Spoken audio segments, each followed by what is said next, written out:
Hi everyone, welcome to my channel.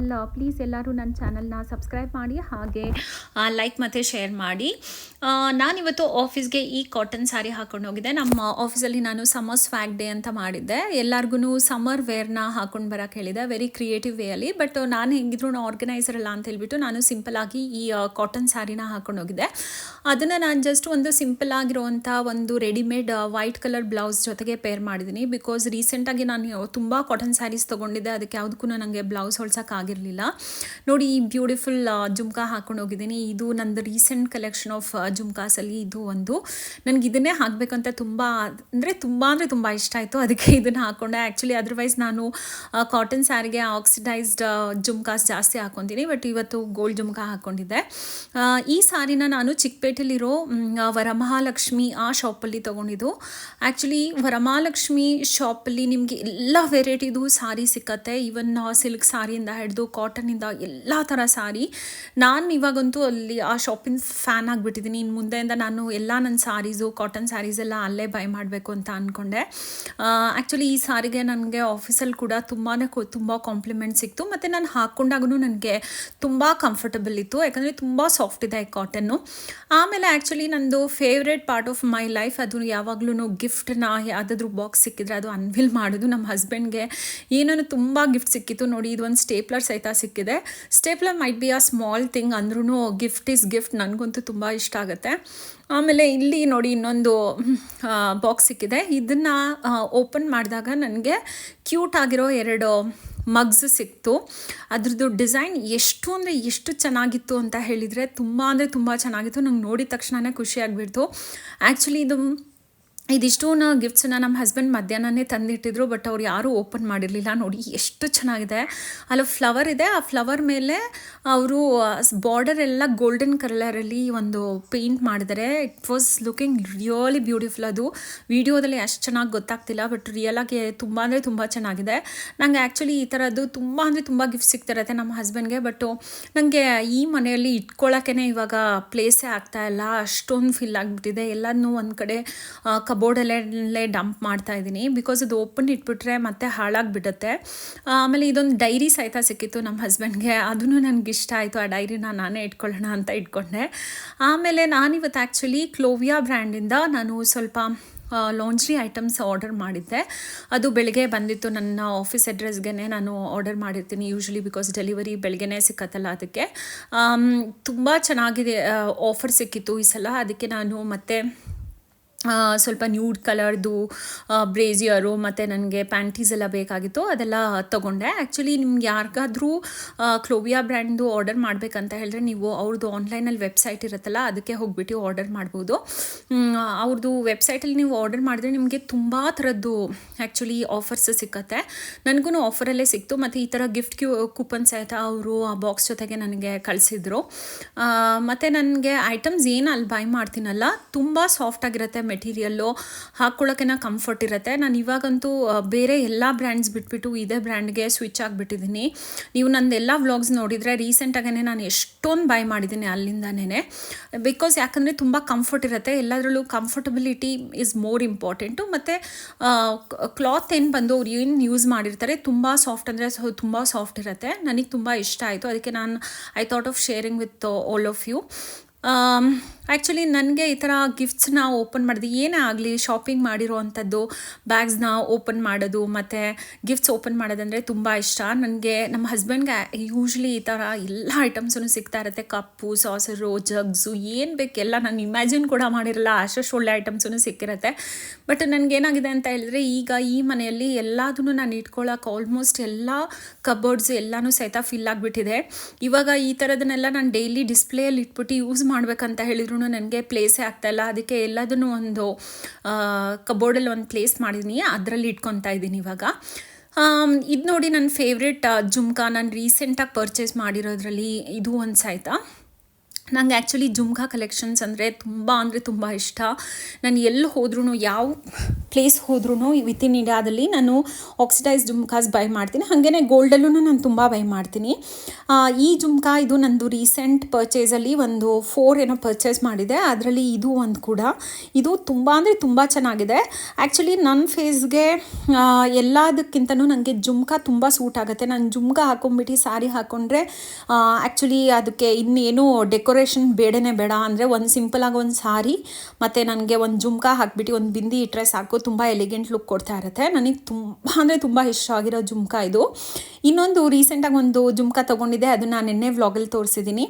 ಆಮೇಲೆ ನಾನು ಅಂದ್ಕೊಂಡೆ ನಮ್ಮ ಕುಕ್ಕಿನೋ ವೆಜ್ಜೆಲ್ಲ ಅಡುಗೆ ಮಾಡಿ ಹೋಗಿದ್ಲು. ಅದು ಆ್ಯಕ್ಚುಲಿ ನನಗೇನೋ ತಿನ್ನೋಕ್ಕೆ ಮನಸ್ಸಿರಲಿಲ್ಲ. ನಾನು ಅಂದ್ಕೊಂಡೆ ಮ್ಯಾಂಗೋ ಎಲ್ಲ ತಿಂದ್ಬಿಟ್ಟು ಸ್ವಲ್ಪ ಫ್ರಿಜ್ಜಲ್ಲಿ ನಾನು ಪ್ರಾನ್ಸ್ ಮತ್ತು ಚಿಕನ್ ಇಟ್ಟಿದ್ದೆ, ಅದನ್ನು ಮಾಡೋಣ ಇವತ್ತು ನಾನೇ ಡಿನ್ನರ್ಗೆ ಅಡುಗೆ ಮಾಡೋಣ ಅಂತ ಅಂದ್ಕೊಂಡೆ. ನಿಮಗೆ ನನ್ನ ಜೊತೆಗೇ ನಾನು ಮಾಡುವಾಗ ನಿಮಗೆ ನಾನು ಏನು ಮಾಡಿದೆ ಅಂತಲೂ ತೋರಿಸ್ತೀನಿ, ಹಾಗೆ ರೆಸಿಪಿ ಕೂಡ ತೋರಿಸ್ಕೊಡ್ತೀನಿ. ನೋಡಿ, ಇಲ್ಲಿ ಒಂದು ಚಿಕ್ಕ ಪ್ಯಾನ್ ಇಟ್ಕೊಂಡು ಅದಕ್ಕೆ ಸ್ವಲ್ಪ ಆನಿಯನ್ ಒಂದು 1/4 ಭಾಗ ಚಾಪ್ ಮಾಡಿರೋ ಆನಿಯನ್ ಹಾಕ್ತಾಯಿದ್ದೀನಿ. ಬಿಕಾಸ್ ನನ್ನ ಹತ್ರ ಇದ್ದಿದ್ದು ಬರೀ 1/4 kg ಅಷ್ಟು ಚಿಕನ್ ಅಷ್ಟೇ. ನಮಗೊಂದು ಹೊತ್ತಿಗೆ 3 ಜನಕ್ಕೆ ಆಗೋಷ್ಟು ನಾನು ಮಾಡ್ಕೊತಾ ಇದ್ದೆ. ಇದು ನಮ್ಮ ಕಡೆ ನಾವು ಇಲ್ಲೊಂದು ಗ್ರೀನ್ ಕಲರ್ ಲೀವ್ಸ್ ಹಾಕಿದ್ದೀನಿ ನೋಡಿ, ಇದಕ್ಕೆ ಪಲಾವ್ ಸೊಪ್ಪು ಅಂತ ಕರಿತೀವಿ. ಅದು ನಿಮಗೆ ಹಾಕಿದ ತಕ್ಷಣ ಒಳ್ಳೆ ಘಮ ಪಲಾವ್ದು ಸ್ಮೆಲ್ಲೇ ಬರುತ್ತೆ, ಬಿರಿಯಾನಿ ಸ್ಮೆಲ್ಲೇ ಬರುತ್ತೆ. ಅದಾಗಿದ ತಕ್ಷಣ ಒಂದು ಚಿಕ್ಕ ಟೊಮ್ಯಾಟೋನ ಹಾಫ್ ಕಟ್ ಮಾಡಿಬಿಟ್ಟು ಚಾಪ್ ಮಾಡಿ ಹಾಕ್ಕೊಂಡಿದ್ದೀನಿ. ಇದಕ್ಕೆ ನೀವು ಆ್ಯಕ್ಚುಲಿ ಒಂದು ಸ್ವಲ್ಪ ಟರ್ಮರಿಕ್ ಪೌಡರು ಮತ್ತು ಸಾಲ್ಟ್ ಹಾಕ್ಕೊಳ್ಳಿ. ಸಾಲ್ಟ್ ನಿಮಗೆ ಗೊತ್ತಿರೋ ಹಂಗೆ ನಿಮ್ಗೆ ಯಾವ ಥರ ಎಷ್ಟು ಟೇಸ್ಟ್ಗೆ ಬೇಕೋ ಅಷ್ಟು ನೋಡಿ ಹಾಕ್ಕೊಳ್ಳಿ.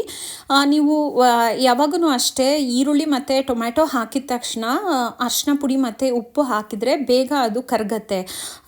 ಯಾವುದಂದರೆ ಈರುಳ್ಳಿ ಮತ್ತು ಟೊಮ್ಯಾಟೊನ ಅದನ್ನೇ ಸ್ವಲ್ಪ ಅದರೊಳಗೆ ತಿರ್ಸ್ಕೊಂಡು ಆಗಿದ ತಕ್ಷಣ ನಾನು ಅದಕ್ಕೆ ಒಂದು 1/4 kg ಅಷ್ಟು ಚಿಕನ್ ಹಾಕೋತಾ ಇದ್ದೀನಿ. ಇಲ್ಲಿ ನನಗೆ ಒಂದು ಹೊತ್ತಿಗೆ ಮಾತ್ರ ಡಿನ್ನರ್ 3 ಜನಕ್ಕೆ ಬೇಕಾಗಿತ್ತು. ಅದಕ್ಕೆ ನಾನು ಇಷ್ಟೇ 1/4 kg ಅಷ್ಟೇ ಇತ್ತು, ಹಾಗೆಯೇ ಅಷ್ಟೇ ಹಾಕ್ಬಿಟ್ಟು ಮಾಡ್ತಾಯಿದ್ದೀನಿ.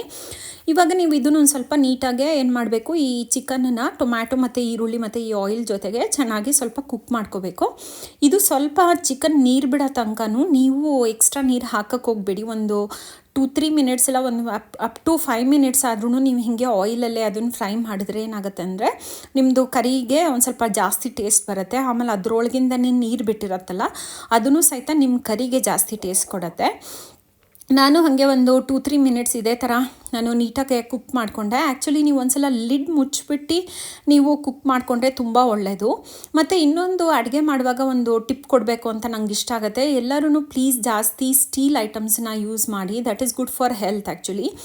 ಆಮೇಲೆ ನಾನು ಇನ್ನೊಂದು ಪಾತ್ರೆಯಲ್ಲಿ ಏನು ಮಾಡ್ತಾಯಿದ್ದೀನಿ ಅಂತ ಹೇಳಿದ್ರೆ, ನಾನು ಇವತ್ತು ಕರಿ ಮಾಡಬೇಕು ಅಂತ ಇರೋದಲ್ಲ, ಅದಕ್ಕೆ ಇನ್ನೊಂದು ಮಸಾಲೆ ಹುರ್ಕೊತಾ ಇದ್ದೀನಿ. ಇಲ್ಲಿ ನೋಡಿ, ಎಲ್ಲ ಹೋಲ್ ಗರಂ ಮಸಾಲ ಎಲ್ಲ ಬರುತ್ತಲ್ಲ, ಚಕ್ಕೆ, ಲವಂಗ, ಆಮೇಲೆ ಈ ಜಾಪತ್ರೆ, ಅದನ್ನೆಲ್ಲದನ್ನು ಒಂದೊಂದು ಏಲಕ್ಕಿ, ಇದೆಲ್ಲದನ್ನು ಒಂದೊಂದೇ ಹಾಕುತ್ತಾ ಇದ್ದೀನಿ. ಯಾಕಂದರೆ ತುಂಬ ಸ್ಪೈಸಸ್ ಹಾಕಿಬಿಟ್ರೆ ನೀವು ಕರಿ ಸ್ವಲ್ಪ ಮಾಡ್ತಾಯಿದ್ದೀರಾ, ಚಿಕನ್ ಸ್ವಲ್ಪ ಅಂತ ಇದ್ದಾಗ ಸ್ವಲ್ಪನೇ ಹಾಕ್ಕೊಳ್ಳಿ. ಇಲ್ಲ ಅಂತ ಹೇಳಿದರೆ ಅದರದ್ದೇ ಜಾಸ್ತಿ ಫ್ಲೇವರ್ ಬರ್ತಾ ಇರುತ್ತೆ, ಮತ್ತು ಅದು ಟೇಸ್ಟ್ ಕೂಡ ಅನಿಸಲ್ಲ. ಸೊ ಅದಕ್ಕೆ ನಾನು ಎಲ್ಲದನ್ನು ಸ್ವಲ್ಪ ಹಾಕುತ್ತಾ ಇದ್ದೀನಿ. ನಾನಿವತ್ತು ಗ್ರೀನ್ ಕರಿ ಮಾಡೋಣ ಅಂತ ಅಂದ್ಕೊಂಡಿದ್ದೆ. ಅದಕ್ಕೆ ನಾನು ಇದಕ್ಕೆ ಆ್ಯಕ್ಚುಲಿ ರೆಡ್ ಚಿಲ್ಲಿ ಪೌಡರ್ ಹಾಕ್ತಾ ಇಲ್ಲ, ಸೊ ಗ್ರೀನ್ ಚಿಲ್ಲಿ ಹಾಕ್ಕೊತಾ ಇದ್ದೀನಿ. ಗ್ರೀನ್ ಚಿಲ್ಲಿನೂ ಅಷ್ಟೇ ಜಾಸ್ತಿ ಹಾಕೋತಾ ಇಲ್ಲ. ಇದು ಒಂದು ಈರುಳ್ಳಿ ಗೆಡ್ಡೆನ ನಾನು ಬಿಡಿಸ್ಬಿಟ್ಟು ಇಷ್ಟು ಸ್ವಲ್ಪ ದೊಡ್ಡ ಗೆಡ್ಡೆನೇ ತೊಗೊತೀನಿ, ಮತ್ತು ಒಂದು 1/4 ಇಂಚು ಶುಂಠಿ ಹಾಕ್ಕೊಂಡಿದ್ದೀನಿ. ಯಾವಾಗಲೂ ನೀವು ಕರಿ ಮಾಡುವಾಗ ನೀವು ಸ್ವಲ್ಪ ಬೆಳ್ಳುಳ್ಳಿ ಜಾಸ್ತಿ ಹಾಕಿದರೆ ತುಂಬ ಟೇಸ್ಟ್ ಬರುತ್ತೆ ನಿಮ್ಮ ಕರಿಗೆ. ಅದು ಒಂದು ಸೀಕ್ರೆಟ್ ಟಿಪ್ ಆ್ಯಕ್ಚುಲಿ. ಕೆಲವ್ರು ಏನು ಮಾಡ್ತಾರೆ, ಸ್ವಲ್ಪ ಕಮ್ಮಿ ಹಾಕಿಬಿಟ್ಟಿರ್ತಾರೆ, ಜಾಸ್ತಿ ಹಾಕಿದ್ರೆ ಜಾಸ್ತಿ ಟೇಸ್ಟ್ ಬರುತ್ತೆ. ನೋಡಿ, ಇಲ್ಲಿ ಒಂದು ಚಿಕ್ಕದಾಗಿರುವಂಥದ್ದು ಒಂದೇ ಒಂದು ಆನಿಯನ್ನ ನಾನು ಈ ಥರ ಸ್ಲೈಸ್ ಮಾಡಿಕೊಂಡು ಅದನ್ನು ಫ್ರೈ ಮಾಡ್ಕೊತಾ ಇದ್ದೀನಿ. ಆ್ಯಕ್ಚುಲಿ ಈ ಕರಿ ತುಂಬ ಸಿಂಪಲಾಗಿ ಕೂಡ ಇರುತ್ತೆ ಮತ್ತು ತುಂಬ ಟೇಸ್ಟಿ ಕೂಡ ಅನಿಸುತ್ತೆ ನಿಮಗೆ. ನೀವು ಬೇಕಾದರೆ ಮಾಡಿ ನೋಡಿ, ನಿಮಗೆ ಇಷ್ಟ ಆದರೆ ನನಗೆ ಕಮೆಂಟ್ ಮಾಡಿ ತಿಳಿಸಿ. ಆಮೇಲೆ ಇದೊಂದು ಸ್ವಲ್ಪ ನೀವು ಅದು ಸ್ವಲ್ಪ ಲಿಡ್ ಮುಚ್ಚಿಬಿಟ್ಟು ಒಂದು ಸ್ವಲ್ಪ ಬೇಯಿಸ್ಕೊಳ್ಳಿ. ಹಾಗೆ ಈ ಕಡೆ ನಾನು ಇನ್ನೊಂದು ಪಾತ್ರೆಯಲ್ಲಿ ಚಿಕನ್ ಬೇಯಿಸೋಕೆ ಇಟ್ಕೊಂಡಿದ್ದೆನಲ್ಲ ನೋಡಿ, ಅದೊಂದು ಸ್ವಲ್ಪ ನೀರು ಆಚೆ ಬಂದುಬಿಟ್ಟಿದೆ, ನೀರು ಆಯಿಲ್ ಎಲ್ಲನೂ ಆಚೆ ಬಿಟ್ಟಿದೆ.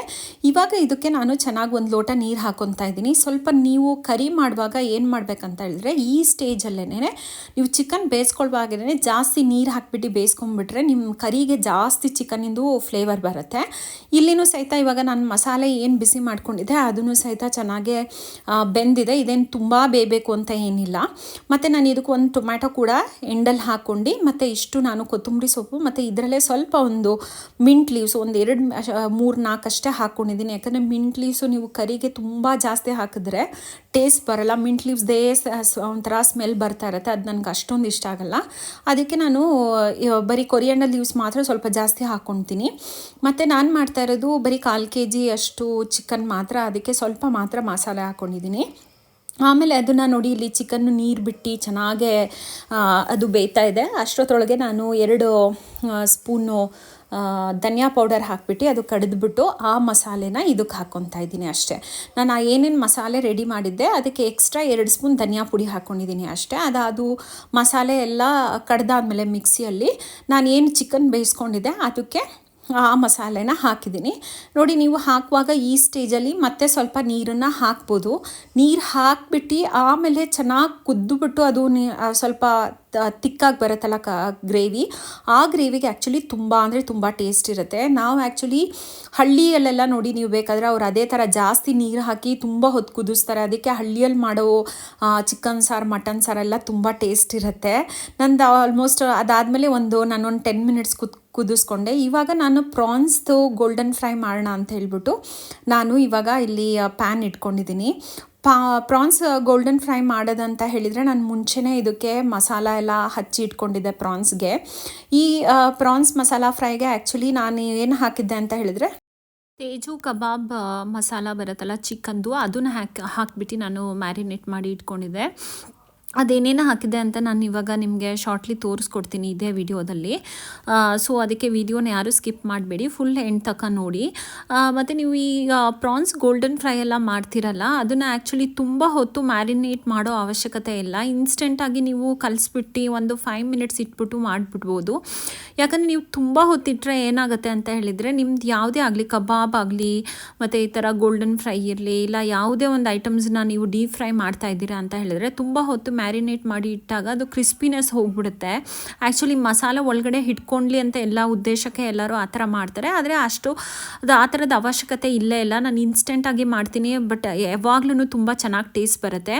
ನೋಡಿಲಿ, ನಾನು ಇಷ್ಟು ಪ್ರಾನ್ಸ್ ತೊಗೊಂಡಿದ್ದೀನಿ ಇವತ್ತು. ಅದಕ್ಕೆ ನಾನು ಏನೇನು ಮಸಾಲ ಹಾಕೋತೀನಿ ತೋರಿಸ್ತೀನಿ. ಚಿಕನ್ ಕಬಾಬ್ ಮಸಾಲ ಹಾಕ್ಕೊಂಡಿದ್ದೀನಿ, ಇದು ತೇಜು ಬ್ರ್ಯಾಂಡ್ದು ಹಾಕೋತಾ ಇದ್ದೀನಿ. ಇದನ್ನು ನೀವೇನು ಮಾಡಬೇಕು ಅಂತ ಹೇಳಿದರೆ, ಇದು ತೇಜು ಬ್ರ್ಯಾಂಡ್ ಅಲ್ಲ, ವೇದಾಂತ ಬ್ರ್ಯಾಂಡು. ಅದನ್ನು ಒಂದು ಅರ್ಧ ಪ್ಯಾಕೆಟಷ್ಟು ಹಾಕೋತಾ ಇದ್ದೀನಿ. ಅದಕ್ಕೆ ಮತ್ತೆ ನಾನೇನು ಮಾಡ್ತೀನಿ ಅಂತ ಹೇಳಿದರೆ, ಇನ್ನೊಂದು ಸ್ವಲ್ಪ ಕ್ರಿಸ್ಪಿನೆಸ್ ಬೇಕು, ಹಾಗೆ ಮತ್ತು ಮಸಾಲ ಎಲ್ಲ ನೀಟಾಗಿ ಕೋಟಿಂಗ್ ಆಗಬೇಕು ಅಂತ ಹೇಳಿಬಿಟ್ಟು ಕಾರ್ನ್ಫ್ಲೋರ್ ಹಾಕೊತಾ ಇದ್ದೀನಿ. ಕಾರ್ನ್ಫ್ಲೋರ್ ಇವಾಗ ಏನಾಗುತ್ತೆ ಅಂತ ಹೇಳಿದರೆ, ತುಂಬ ಲೂಸ್ ಪ್ಯಾಕೆಟ್ಸೂ ನಮಗೆ ತುಂಬಾ ಸಿಕ್ಕತ್ತೆ. ಕೆಲವುದರಲ್ಲಿ ನೀವು ಯೂಸ್ ಮಾಡಿಬಿಟ್ರೆ ಅಷ್ಟೊಂದು ಕ್ರಿಸ್ಪಿನೆಸ್ ಎಲ್ಲ ಬರಲ್ಲ. ಅದಕ್ಕೆ ನಾನು ಈ ಥರದ್ದು ಯಾವುದಾದ್ರೂ ಒಂದು ಒಳ್ಳೆ ಬ್ರ್ಯಾಂಡಿಂದನೇ ತರಿಸಿರ್ತೀನಿ ಯಾವಾಗ್ಲೂ. ಸೊ ಅದರಲ್ಲಿ ಏನಂತ ಹೇಳಿದರೆ ಕೋಟಿಂಗ್ ಚೆನ್ನಾಗಿ ಬರುತ್ತೆ, ಹಾಗೆ ನಿಮ್ಮದು ಯಾವುದು ಡೀಪ್ ಫ್ರೈಸ್ ಇರುತ್ತೆ ಅದಕ್ಕೆಲ್ಲ ಸ್ವಲ್ಪ ಕ್ರಿಸ್ಪಿನೆಸ್ ಚೆನ್ನಾಗಿ ಬರುತ್ತೆ. ನೋಡಿ, ಇಲ್ಲಿ 1/4 ಸ್ಪೂನಷ್ಟು ಹಾಕ್ಕೊಂಡಿದ್ದೀನಿ. ಹಾಗೆಯೇ ನಾನು ಮನೇಲಿ ಮಾಡಿರೋಂತಹ ಜಿಂಜರ್ ಗಾರ್ಲಿಕ್ ಪೇಸ್ಟನ್ನು ಹಾಕೋತಾ ಇದ್ದೀನಿ. ಅದನ್ನು ಏನು ಜಾಸ್ತಿ ಹಾಕ್ಕೊಳ್ಳೋದು ಬೇಡ, ಒಂದು ಸ್ವಲ್ಪನೇ ಹಾಕ್ಕೊಂಡಿದ್ದೀನಿ, ಒಂದು ಅರ್ಧ ಸ್ಪೂನಷ್ಟು ಹಾಕ್ಕೊತಾ ಇದ್ದೀನಿ. ಜಿಂಜರ್ ಗಾರ್ಲಿಕ್ ಪೇಸ್ಟ್ ಯಾವಾಗ್ಲೂ ಮನೇಲಿನೇ ಮಾಡಿಬಿಟ್ಟು ಯೂಸ್ ಮಾಡಿ, ಬಿಕಾಸ್ ಆಚೆ ಕಡೆದು ನಿಜವಾಗ್ಲೂ ಹೇಳ್ತೀನಿ ಅದು it's not good for health. ಆಮೇಲೆ ಇಲ್ಲಿ ನಾನು ಒಂದು 1/4 ಸ್ಪೂನಷ್ಟೇ ರೆಡ್ ಚಿಲ್ಲಿ ಪೌಡರ್ ಹಾಕ್ಕೊಂಡಿದ್ದೀನಿ. ಹಾಗೆಯೇ ಒಂದು ಮೊಟ್ಟೆ ಒಡೆದ್ಬಿಟ್ಟು ಹಾಕೋತೀನಿ. ಈಗೇನು ಮೊಟ್ಟೆನೂ ಸಹಿತ ನಿಮಗೆ ಆ ಕ್ರಿಸ್ಪಿನೆಸ್ ಬರೋಕ್ಕೋಸ್ಕರನೇ ಹಾಕೋದು, ಮತ್ತು ಕೋಟಿಂಗೂ ಚೆನ್ನಾಗಿ ಬರುತ್ತೆ ನಿಮ್ಮ ಡೀಪ್ ಫ್ರೈ. ಸೊ ಇದನ್ನು ನಾವು ಹಿಂಗೆ ಮಿಕ್ಸ್ ಮಾಡಿಬಿಟ್ಟು ನಾನು ಒಂದು 5 ಮಿನಿಟ್ಸ್ ಅಷ್ಟೇ ಇಟ್ಕೊಂಡಿದ್ದೆ ಅಷ್ಟೇ. ನಾನು ಸೈಡ್ ಬೈ ಸೈಡು ನಾನು ಆ ಕರಿ ಮಾಡ್ಕೊಳ್ಳುವಾಗನೇ ಇದಕ್ಕೂ ನಾನು ಪ್ಯಾನ್ ಇಟ್ಬಿಟ್ಟು ನಾನು ಇದನ್ನು ಫ್ರೈ ಮಾಡ್ಕೊಂಡೆ, ಯಾಕಂದರೆ ಎಲ್ಲದನ್ನು ಒಟ್ಟಿಗೆ ಆಗಲಿ ಅಂತ ಹೇಳ್ಬಿಟ್ಟು. ಕೆಲವ್ರು ಏನು ಮಾಡ್ತಾರೆ ಅಂದರೆ ತುಂಬ ಹೊತ್ತು ಮ್ಯಾರಿನೇಟ್ ಮಾಡಿ ಇಡ್ತಾರೆ, ಅದು ಆ್ಯಕ್ಚುಲಿ ಅವಶ್ಯಕತೆನೇ ಇಲ್ಲ ನಿಮಗೆ. ನಾನು ಯಾವಾಗ್ಲೂ ನನ್ನ ಮನೇಲಿ ಇದೇ ಥರ ಇನ್ಸ್ಟೆಂಟಾಗಿಯೇ ಮಾಡ್ತೀನಿ, ಆದ್ರೂ ಸಹಿತ ತುಂಬ ಟೇಸ್ಟ್ ಬಂದಿರುತ್ತೆ. ಮತ್ತು ಎಲ್ಲದನ್ನು ಚಿಕನ್ ಆಗಲಿ ಪ್ರಾನ್ಸ್ ಆಗಲಿ ಎಲ್ಲದನ್ನು ಚೆನ್ನಾಗೇ ಮಸಾಲೆ ಹಿಡ್ಕೊಂಡಿರುತ್ತೆ. ಬಟ್ ನಾವು ಅನ್ಕೋತೀವಿ ಅಷ್ಟೇ ತುಂಬ ಹೊತ್ತಿಟ್ರೆ ಏನೋ ತುಂಬ ನೀಟಾಗಿ ಮಸಾಲೆ ಹಿಡ್ಕೊಂಡಿರುತ್ತೆ ಅಂತ. ನೋಡಿ, ನನ್ನ ಕರಿನೂ ಸಹಿತ ಇವಾಗ ರೆಡಿ ಆಗಿಬಿಟ್ಟಿದೆ, ಫುಲ್ಲು ಕುದ್ಬಿಟ್ಟು ಇನ್ನೇನು ಅದು ಇಳಿಸ್ಬೇಕು ಅಂತ ಇದ್ದೀನಿ ನಾನು ಗ್ಯಾಸಿಂದ. ಆ ಸ್ಟೇಜಲ್ಲಿ ನಾನು ಒಂದು ಸ್ವಲ್ಪ ಲೆಮನ್ ಜ್ಯೂಸನ್ನ ಸಹಿತ ಹಾಕ್ಕೊತೀನಿ. ಒಂದು ಹಾಫ್ ಲೆಮನ್ ಜ್ಯೂಸ್, ನಿಮ್ಗೆ ಅದು depends on your taste buds, ನಿಮ್ಗೆ ಯಾವ ಥರ ಇಷ್ಟ ಆಗುತ್ತೆ ಅಷ್ಟು ಹಾಕ್ಕೊಳ್ಳಿ. ಬಟ್ ಲಾಸ್ಟಲ್ಲಿ ಹಾಕಿ, ಯಾಕಂದರೆ ಲೆಮನ್ ಹಾಕ್ಬಿಟ್ಟು ತುಂಬ ಹೊತ್ತು ಕುದಿಸ್ಬಿಟ್ರೆ ಮತ್ತೆ ಒಂದು ಸ್ವಲ್ಪ ಕಹಿ ಕಹಿ ಟೇಸ್ಟ್ ಬರುತ್ತೆ. ನೋಡಿ ಇಲ್ಲಿ ನಂದು ಪ್ರಾನ್ಸ್ ಗೋಲ್ಡನ್ ಫ್ರೈ ರೆಡಿ ಆಗಿಬಿಟ್ಟಿದೆ. ಇದು ತುಂಬ ಆ್ಯಕ್ಚುಲಿ ತುಂಬ ಅಂದರೆ ತುಂಬ ಟೇಸ್ಟ್ ಇತ್ತು. ನನ್ನ ಮಗ ಮತ್ತು ನನ್ನ ಹಸ್ಬೆಂಡ್ ತುಂಬ ಕಾಂಪ್ಲಿಮೆಂಟ್ ಕೊಟ್ಟರು ಇವತ್ತು. ನಾನು ಆ್ಯಕ್ಚುಲಿ ಆಫೀಸಿಂದ ಬಂದಾದಮೇಲೆ ನನಗೆ ತುಂಬಾ ಕೆಲಸ ಇರುತ್ತೆ, ಅದ್ರ ಜೊತೆಗೆ ನಾನು ಈ ಥರ ಕುಕ್ಕಿಂಗ್ ಮಾಡಿ ಕೊಟ್ಟಾಗ ನನಗೆ ಯಾರಾದರೂ ಕಾಂಪ್ಲಿಮೆಂಟ್ ಮಾಡಿದ್ರೆ ನನಗೆ ನಿಜ ನಾನು ಅಷ್ಟು ಮಾಡಿದ್ದಕ್ಕೆ ತುಂಬ ಅಂದರೆ ತುಂಬ ಖುಷಿ ಅನಿಸುತ್ತೆ. ನಾನು ಎಲ್ಲ ಗಂಡಸರಿಗೂ ಹೇಳ್ತೀನಿ, ಯಾರ್ಯಾರು ವೀಡಿಯೋ ನೋಡ್ತಾ ಇದ್ದೀರಾ ಪ್ಲೀಸ್ ನಿಮ್ಮ ವೈಫ್ ಮಾಡಿದರೆ ಅವ್ರಿಗೆ ಅಪ್ರಿಷಿಯೇಟ್ ಮಾಡಿ, ಹಾಗೆ ನನ್ನ ವಿಡಿಯೋ ಲೈಕ್ ಮಾಡಿ. ಬಾಯ್ ಬಾಯ್.